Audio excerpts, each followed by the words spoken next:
প্রধান উপদেষ্টার সঙ্গে রাজনৈতিক দলের সংলাপ, জাতি প্রয়োজনে এক থাকার আহ্বান ডক্টর ইউনূসের, নিরাপত্তা কাউন্সিল গঠনের পরামর্শ নেতাদের। বেগম জিয়ার সঙ্গে চীনা রাষ্ট্রদূতের সাক্ষাৎ, ডামি ও নিশিরাতের নির্বাচনে বিশ্বাস করে না বিএনপি, বলেছেন তারেক রহমান। শুধু বাংলাদেশ নয়, ভারতকেও ভালো সম্পর্ক চাইতে হবে, বলেছেন পররাষ্ট্র উপদেষ্টা। ব্রিটিশ পার্লামেন্টের আলোচনায় হতাশা প্রকাশ। আওয়ামী লীগ আমলে ব্যাংকিং খাতে লুটপাট নীরবে দেখতে হয়েছে, বাণিজ্য উপদেষ্টার মন্তব্য। ব্যাংকিং খাতে বিপর্যয়ের জন্য আয়নার চেহারা দেখতে ব্যাংকারদের প্রতি গভর্নরের পরামর্শ। দেখছিলেন ক্রাউন সিমেন্ট সংবাদ শিরোনাম। জাতির প্রয়োজনে ভেদাভেদ ভুলে সবাইকে ঐক্যবদ্ধ হওয়ার আহ্বান জানিয়েছেন প্রধান উপদেষ্টা ডক্টর মোহাম্মদ ইউনূস। গতকাল বিএনপি সহ বিভিন্ন রাজনৈতিক দলের নেতাদের সাথে বৈঠকে প্রধান উপদেষ্টা এমন আহ্বান জানান। রকুনুজ্জামানের রিপোর্ট। বাংলাদেশ বিরোধী ভারতীয় গণমাধ্যমের ব্যাপক প্রোপাগান্ডা সহ অপতথ্যের বিরুদ্ধে জাতীয় ঐক্য প্রতিষ্ঠায় বুধবার রাজধানীর ফরেন সার্ভিস একাডেমিতে সক্রিয় প্রায় সব রাজনৈতিক দলের সাথে বৈঠকে বসেন অন্তর্বর্তীকালীন সরকারের প্রধান উপদেষ্টা অধ্যাপক মোহাম্মদ ইউনূস। বিকেলে শুরু হওয়া বৈঠকে প্রধান উপদেষ্টা ছাড়াও অন্যান্য উপদেষ্টারা উপস্থিত ছিলেন। বৈঠকে দেশের সর্বশেষ রাজনৈতিক পরিস্থিতি, সাম্প্রদায়িক উত্তেজনা, ভারতীয় গণমাধ্যমের লাগাতার অপপ্রচারের বিষয়গুলো মোকাবেলায় রাজনৈতিক দলগুলোর কাছে পরামর্শ চান অন্তর্বর্তীকালীন সরকারের প্রধান উপদেষ্টা। 5ই আগস্ট থেকে আমরা যাত্রা করেছিলাম স্বৈরাচারী সরকারকে বিদায় দিয়ে। সেই জাতি এখনো সেই সজাগ আছে, সে মজবুত আছে। সে মজবুত জিনিসটা দুনিয়ার সামনে তুলে ধরা। তারা যেন মনে করছে যে এর মধ্যে ঠান্ডা হয়ে গেছে। ওটা ঠান্ডা আমরা হই নাই, আমরা সেই সতেজ। যখন আমরা দেখি পুলিশ বলে যে স্যার একটা মারি তো 4টা দাঁড়ায় যায়, এখনো 4টা না 40টা দাঁড়াবে। এবার সেই জাতি মরে নাই, দুর্বল হয় নাই, সবল আছে। আপনাদেরকে আজকে উপস্থিতিটা শুধু সেটা জানানোর জন্য, আমাদের সবার মনে সেটা জাগিয়ে দেওয়া। এটা আমাদের থেকে ছিনিয়ে নেওয়ার কোনো অবকাশ, কোনো শক্তি নাই। যে যত ষড়যন্ত্র করুক, যত অপপ্রচার করুক, যত কিছুই করুক, আমাদের থেকে এটা ছিনিয়ে নিতে পারবে না। উদ্ভূত পরিস্থিতি মোকাবেলায় ঐক্যবদ্ধ হওয়ার আহ্বান জানান তিনি। এই 5ই আগস্টের পর থেকে একত্র হয়ে চলেছেন, সেই একতা এখনো ঐক্য, সেই মজবুত ঐক্য রয়ে গেছে এবং থাকবে। সেটা আমরা জনগণকে জানিয়ে দিলাম আজকে, সবাইকে যেন জানি। সবার মনে আবার সন্দেহ আসছে কি হচ্ছে জানি না। এটা একত্র হয়ে বসাতে, এই ছবিটা শুধু যদি দেখে মানুষের মনে আবার বর্ষা জাগবে। আমরা তো বলে যাইনি, আমরা তো এই জাতি এই মজবুত অবস্থাতে আমরা এখনো আছি। সেই মজবুত অবস্থাতে আমরা আছি এবং থাকবো। কেউ আমাদের ঐক্য ছিনিয়ে নিতে পারবে না, কেউ আমাদের স্বাধীনতার থেকে আমাদেরকে বঞ্চিত করতে পারবে না। বৈঠক শেষে আইন উপদেষ্টা আসিফ নজরুল বৈঠকে নেওয়া সিদ্ধান্তের বিষয়ে গণমাধ্যমকে জানান। বলেন, বাংলাদেশ বিরোধী যে প্রোপাগান্ডা ভারত চালাচ্ছে তা ঐক্যবদ্ধভাবে মোকাবেলা করা হবে। ভারত বাংলাদেশ বিরোধী যে বিভিন্ন প্রচারণা চালাচ্ছে, এই পরিস্থিতি মোকাবেলায় সকল সম্প্রদায়ের মানুষের ভূমিকার প্রশংসা করা হয়েছে এবং সাম্প্রদায়িক সম্প্রীতি যে কোনো উস্কানির মুখে অটুট রাখার প্রত্যয় ব্যক্ত করা হয়েছে। সবশেষে সবাই একটা জিনিস বলেছেন যে আমাদেরকে আর শক্তিহীন, দুর্বল, নতজানু ভাবার কোনো রকম কোনো অবকাশ নাই। যে কোনো ধরনের অপপ্রচারণা এবং উস্কানির বিরুদ্ধে আমরা ঐক্যবদ্ধ থাকব। এই সবার মূল সুর ছিল যে আমাদের মধ্যে মত, পথ, আদর্শের ভিন্নতা থাকবে, আমাদের রাজনীতি ভিন্নতা থাকবে, অবস্থান ভিন্নতা থাকবে, কিন্তু দেশ সার্বভৌমত্ব এবং অস্তিত্বের প্রশ্নে আমরা সবাই এক, সবচেয়ে উপরে দেশ, এবং এটার থেকে আমরা কখনো বিচ্যুত হব না। বাংলাদেশকে দুর্বল, শক্তিহীন, নতজানু ভাবার কোনো রকম অবকাশ নাই। এটা এই জাতীয় ঐক্যমতে, এটা একটা জাতীয় সমাবেশের মধ্যে দিয়ে, সকল রাজনৈতিক সমাবেশের মধ্যে দিয়ে এই বার্তা প্রকাশ করতে, এই বার্তা জানিয়ে দিতে বলা হয়েছে। জাতীয় ঐক্য প্রতিষ্ঠায় এই উদ্যোগের অংশ হিসাবে বৃহস্পতিবার ইসলামী দলগুলোর সাথে বৈঠকে বসবেন প্রধান উপদেষ্টা। রকুনুজ্জামান, বাংলা ভিশন, ঢাকা। এদিকে রাজনৈতিক দলের নেতারা বলেছেন, দেশের সার্বভৌমত্বের প্রশ্নে কোনো আপোষ নেই। বাংলাদেশ বিরোধী যে কোনো অপতৎপরতা ঐক্যবদ্ধভাবে মোকাবেলা প্রত্যয়ের কথা বলেন রাজনৈতিক দলগুলো। গতকাল প্রধান উপদেষ্টার সাথে সংলাপ শেষে সাংবাদিকদের এসব কথা বলেন তারা। যত দ্রুত সম্ভব নির্বাচনী প্রক্রিয়া শুরুর তাগিদ দেন নেতারা। এই সরকার এদেশেও যে ছাত্র জনতার গণ অভ্যুত্থানের মাধ্যমে প্রতিষ্ঠিত হয়েছে, তাদের দায়িত্ব যে এ দেশে স্বাধীনতার সার্বভৌমত্ব রক্ষা করা, গণতন্ত্র প্রতিষ্ঠা করা এবং আমাদের দেশের বিরুদ্ধে যে গত পতিত সরকার আজকে বিদেশে গিয়ে ষড়যন্ত্র করছে এবং বিদেশের যে সকল দেশ সেই পতিত সরকারের ফ্যাসিস্ট সরকারের সহযোগিতা করছে, তাদের বিরুদ্ধে সকলে কিন্তু ঐক্যমত প্রকাশ করেছে। আমরা তাদের সাথে সৎ প্রতিবেশী সুলভ সম্পর্ক চাই, কিন্তু সাম্প্রতিক কিছু ভূমিকা ছিল অত্যন্ত উস্কানিমূলক, অসহিষ্ণু, অগ্রহণযোগ্য। আপনারা এটা দেখেছেন। মিথ্যা তথ্যের উপর নির্ভর করে বাংলাদেশকে কলুষিত করার জন্য এই সরকার এবং জনগণকে ব্যর্থ করার জন্য তারা দুনিয়ার বিভিন্ন জায়গায় অপপ্রয়াস চালাচ্ছেন এবং অপপ্রচার চালাচ্ছেন। আমরা এগুলার নিন্দা জানিয়েছি সকলে সম্মিলিতভাবে। আমরা একটা জায়গায় সবাই আমরা একমত হয়েছি যে আমাদের স্বাধীনতা সার্বভৌমত্বের ব্যাপারে কোনো ছাড় নয়। তারা চেষ্টা করছে বাংলাদেশে একটা সাম্প্রদায়িক উস্কানি তৈরি করে একটা হিন্দু মুসলমান, একটা দাঙ্গা, একটা সাম্প্রদায়িক উত্তেজনা এটাকে তৈরি করবার জন্যে। আমরা আজকের এই সভার মধ্য দিয়ে আমরা বলেছি বাংলাদেশের সকল রাজনৈতিক দল অন্তর্বর্তী সরকারের সাথে আমরা আমাদের স্বাধীনতার প্রশ্নে, সার্বভৌমত্বের প্রশ্নে, জাতীয় স্বার্থের প্রশ্নে আজকে আমরা আমাদের ঐক্যমত আজকে আমরা সেখানে ব্যক্ত করেছি। বাংলাদেশের বিরুদ্ধে আমাদের প্রতিবেশী রাষ্ট্র ভারতের মিডিয়ায় যে একটি সংঘবদ্ধ অপপ্রচার এবং প্রোপাগান্ডা আমরা দেখতে পাচ্ছি, এটি মোকাবেলায় বাংলাদেশের জনগণ, বাংলাদেশের গণমাধ্যম এবং বাংলাদেশের ডায়াসপোরা কমিউনিটি যারা বিভিন্ন দেশে ছড়িয়ে আছে এবং আমাদের আন্তর্জাতিক গণমাধ্যম সহ বিভিন্ন খ্যাতনামা প্রতিষ্ঠানে যারা কর্মরত, তাদেরকে নিয়ে সোশ্যাল মিডিয়া, মেইন স্ট্রিম মিডিয়ায় এই অপপ্রচার এবং প্রোপাগান্ডার বিরুদ্ধে একটা সঠিক ক্যাম্পেইন করার জন্য আলোচনা হয়েছে। প্রধান উপদেষ্টা ডক্টর মোহাম্মদ ইউনূস বলেছেন, বাংলাদেশ এখন কঠিন সময় পার করছে, তাই অতীতের যে কোনো সময়ের চেয়ে ঐক্যবদ্ধ থাকতে সবার প্রতি আহ্বান জানান তিনি। গতকাল মিরপুর সেনানিবাসের defence services command and staff কলেজে দেয়া ভাষণে তিনি আহ্বান জানান। জুলাই আগস্টের শহীদদের কথা স্মরণ করে প্রধান উপদেষ্টা বলেন, তাদের কারণেই নতুন বাংলাদেশ পেয়েছে দেশের মানুষ। ডক্টর মোহাম্মদ ইউনূস বলেন, জাতীয় বিপর্যয় থেকে শুরু করে জাতিসংঘ শান্তি রক্ষা মিশনে দেশের সশস্ত্র বাহিনীর ভূমিকা প্রশংসনীয়। তাদের মাধ্যমে আন্তর্জাতিক অঙ্গনে সুনাম কুড়িয়েছে বাংলাদেশ। জাতীয় নিরাপত্তা নিশ্চিতে এনডিসির উচ্চতর পাঠ্যক্রমে রাষ্ট্রের বিভিন্ন গুরুত্বপূর্ণ বিষয় অন্তর্ভুক্ত থাকায় সন্তোষ প্রকাশ করেন তিনি। সমাপনী অনুষ্ঠানে কোর্স সম্পন্নকারীদের হাতে সার্টিফিকেট তুলে দেন প্রধান উপদেষ্টা। সাবেক প্রধানমন্ত্রী ও বিএনপি চেয়ারপারসন বেগম খালেদা জিয়ার সঙ্গে তার বাসভবনে সাক্ষাৎ করেছেন ঢাকায় নিযুক্ত চীনা রাষ্ট্রদূত ইয়া ওয়েন। গতকাল সন্ধ্যা 7:30টায় বেগম জিয়ার বাসভবনে যান চীনা রাষ্ট্রদূত। খালেদা জিয়ার সঙ্গে চীনের রাষ্ট্রদূতের সাক্ষাতের সময় উপস্থিত ছিলেন বিএনপির স্থায়ী কমিটির সদস্য অধ্যাপক ডাক্তার এজেডএম জাহিদ হোসেন ও বিএনপির ভাইস চেয়ারম্যান আলতাফ হোসেন চৌধুরী। প্রায় 1 ঘণ্টা 20 মিনিটের সাক্ষাৎ শেষে রাত 8:50 দিকে বিদায় নেন চীনা রাষ্ট্রদূত। এ সময় চীনের পক্ষ থেকে বেগম খালেদা জিয়াকে একটি চীনের ঐতিহ্যবাহী দেয়াল চিত্র উপহার দেওয়া হয়। সাক্ষাৎ শেষে কথা বলেন বিএনপির ভাইস চেয়ারম্যান আলতাফ হোসেন চৌধুরী। বলেন, দূর থেকে বাংলাদেশের নেতৃত্ব দেওয়ায় তারেক রহমানের প্রশংসা করেন চীনের রাষ্ট্রদূত।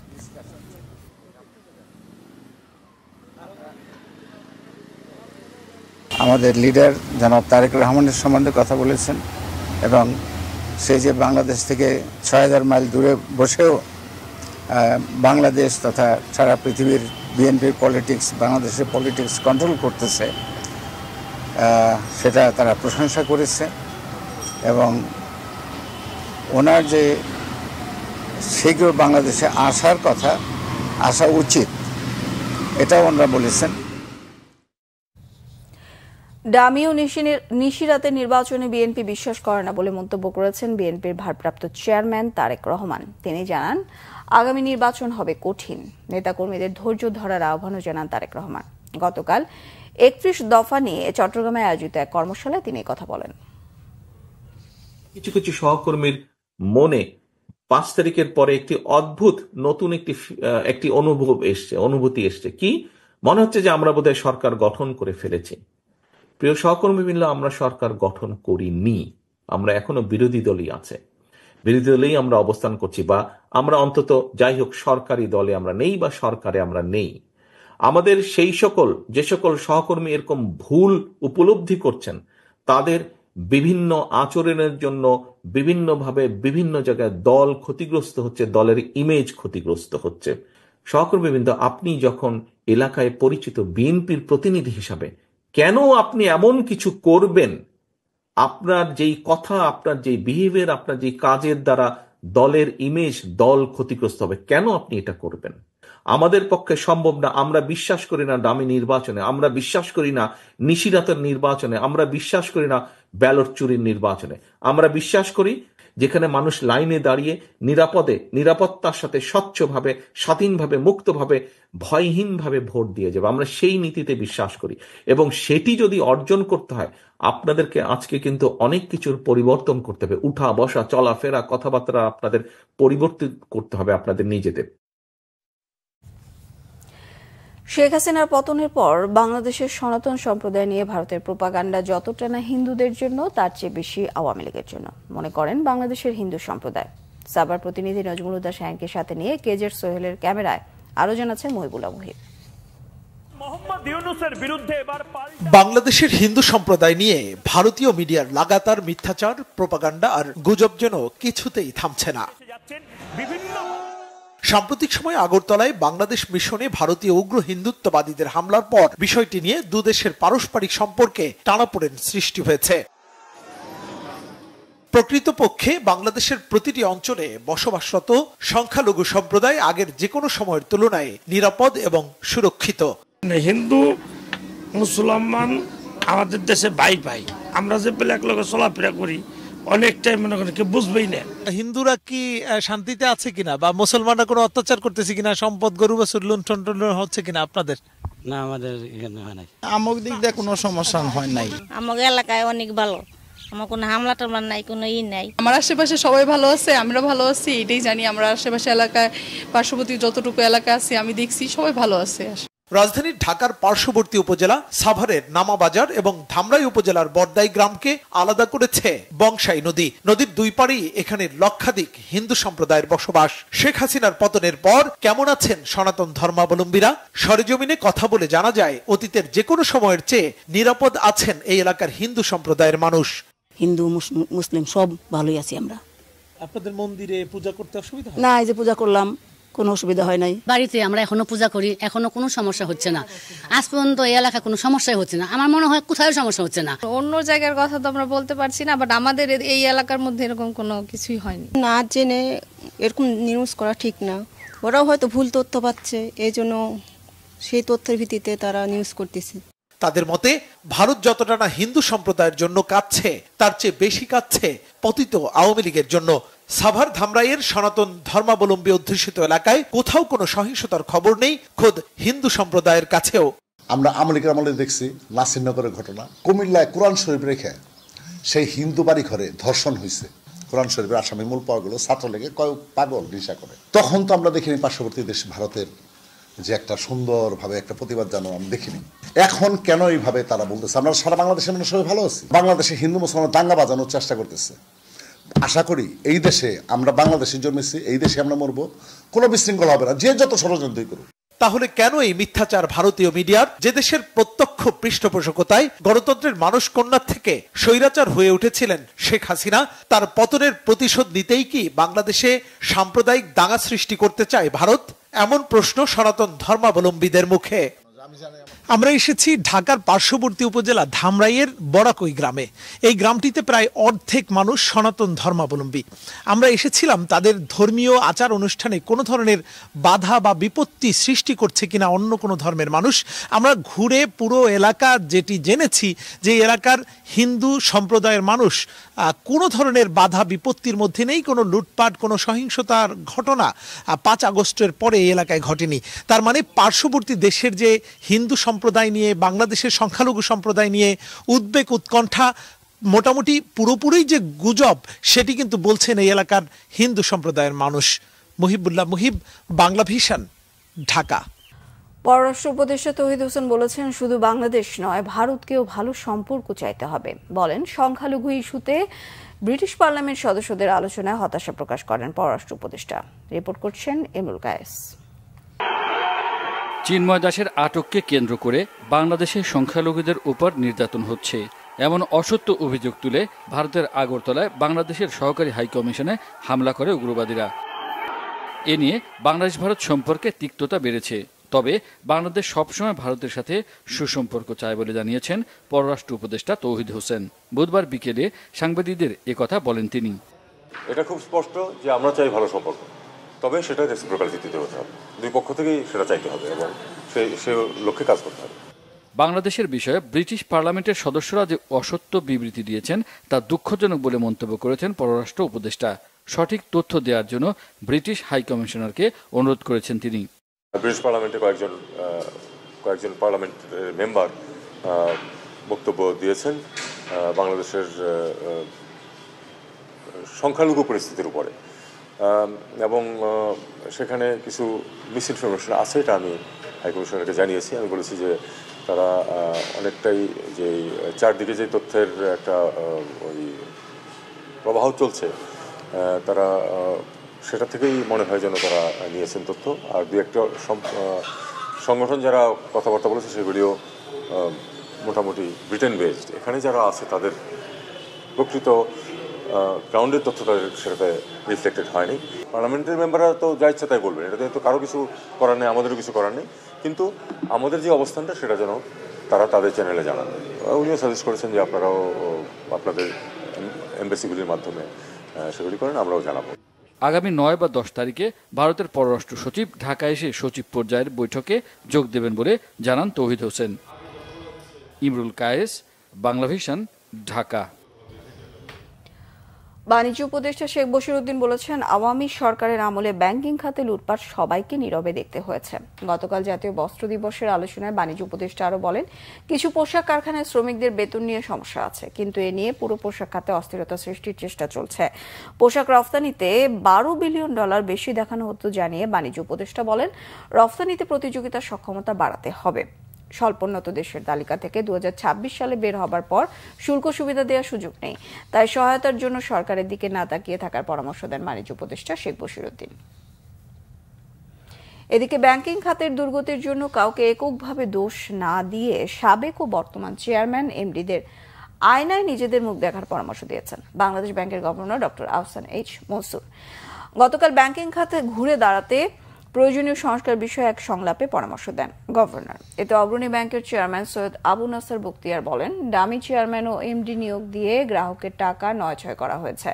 এই অপকর্মের সাথে জড়িতদের দৃষ্টান্তমূলক শাস্তির দাবি জানান তিনি। কেন্দ্রীয় ব্যাংকের নজরদারির অভাবে ব্যাংকগুলোতে পারিবারিক ও গোষ্ঠীতন্ত্র জেঁকে বসেছিল বলে মন্তব্য করেন ব্যাংকাররা। এবিবি সভাপতি সেলিম আর এফ হোসেন অভিযোগ করেন, ব্যক্তি স্বার্থে কেন্দ্রীয় ব্যাংকের কর্মকর্তারা বাণিজ্যিক ব্যাংকগুলোকে ব্ল্যাকমেইল করেছিল। রক্ত দিয়ে জীবন দিয়ে আন্দোলনের মাধ্যমে ফ্যাসিবাদী শক্তিকে তাড়ানোয় দেশে আর কোনোদিন ভারতের আধিপত্যবাদ ঘটবে না মন্তব্য করেছেন বৈষম্য বিরোধী ছাত্র আন্দোলনের আহ্বায়ক হাসনাত আব্দুল্লাহ। জগন্নাথ বিশ্ববিদ্যালয়ের সাংবাদিক জোট আয়োজিত বিপ্লবোত্তর ছাত্র ঐক্য শীর্ষক আলোচনা সভায় তিনি মন্তব্য করেন। সাংবাদিক সমিতির সাধারণ সম্পাদক সুবর্ণ আসসাইফের সঞ্চালনায় সভাপতিত্ব করেন সভাপতি মাহমুদুল হাসান তানভীর। হাসনাত আব্দুল্লাহ এ সময় বলেন, ভারতের সঙ্গে চোখে চোখ রেখে কথা হবে, সম্পর্ক হবে ন্যায্যতার ভিত্তিতে। অনুষ্ঠানে অতিথি হিসেবে অংশ নেন জাতীয়তাবাদী ছাত্রদলের সভাপতি রাকিবুল ইসলাম রাকিব, ছাত্রদলের সাধারণ সম্পাদক নাসির উদ্দিন নাসির, বাংলাদেশ ইসলামী ছাত্র শিবিরের সভাপতি মঞ্জুরুল ইসলাম, ছাত্র অধিকার পরিষদের বিনিয়ামিন মোল্লা, সমাজতান্ত্রিক ছাত্র ফ্রন্টের সাধারণ সম্পাদক রফিকুজ্জামান ফরিদ সহ বিভিন্ন ছাত্র সংগঠনের প্রতিনিধিরা।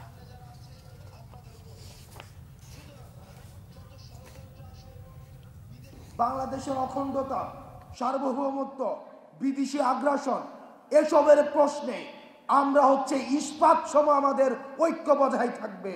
আর কখনোই কোনোদিনও আমাদের জীবন থাকতে ভারত এই বাংলাদেশে আর কোনোভাবেই আধিপত্য বিস্তার করতে পারবে না।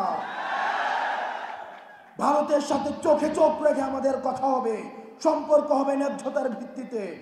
যেহেতু এই প্রতিবেশী রাষ্ট্রের ষড়যন্ত্র রয়েছে, সংখ্যালঘু ইস্যুতে অহেতুক ষড়যন্ত্র রয়েছে, খুনি হাসিনা হাজার হাজার কোটি টাকা নিয়ে পালিয়ে গিয়ে তিনি সেই অর্থগুলো এখন ষড়যন্ত্রের কাজে ব্যয় করছে। রোজার সময় বাজার পরিস্থিতি স্বাভাবিক থাকবে বলে জানিয়েছেন অন্তর্বর্তী সরকারের অর্থ উপদেষ্টা ডক্টর সালেউদ্দিন আহমেদ। বুধবার সচিবালয়ে সাংবাদিকদের তিনি কথা বলেন। অর্থ উপদেষ্টা আরও বলেন, রাজনৈতিক কারণে ভারতের সাথে বাণিজ্যিক সম্পর্কে কোনো প্রভাব পড়বে না। ভারতের রাজনৈতিক বক্তব্য যাই হোক, তাদের ব্যবসায়ীদের স্বার্থও দেখতে হবে। তিনি বলেন, ব্যবসায়ীরা যারা পণ্য বিক্রি করেন তারা রাজনীতিবিদদের বক্তব্যে বিভ্রান্ত হয় না। উপদেষ্টা বলেন, যেখান থেকে বাংলাদেশ কম দামে পণ্য পাবে সেখান থেকেই কিনবে। ভারত, মিয়ানমার ও ভিয়েতনামের কাছ থেকে চাল আমদানির কথা চলছে জানিয়ে অর্থ উপদেষ্টা বলেন, রোজায় পণ্যের সংকট হবে না। সংবাদ শেষ করব ক্রাউন সিমেন্ট সংবাদ শিরোনামগুলো আরও একবার জানিয়ে।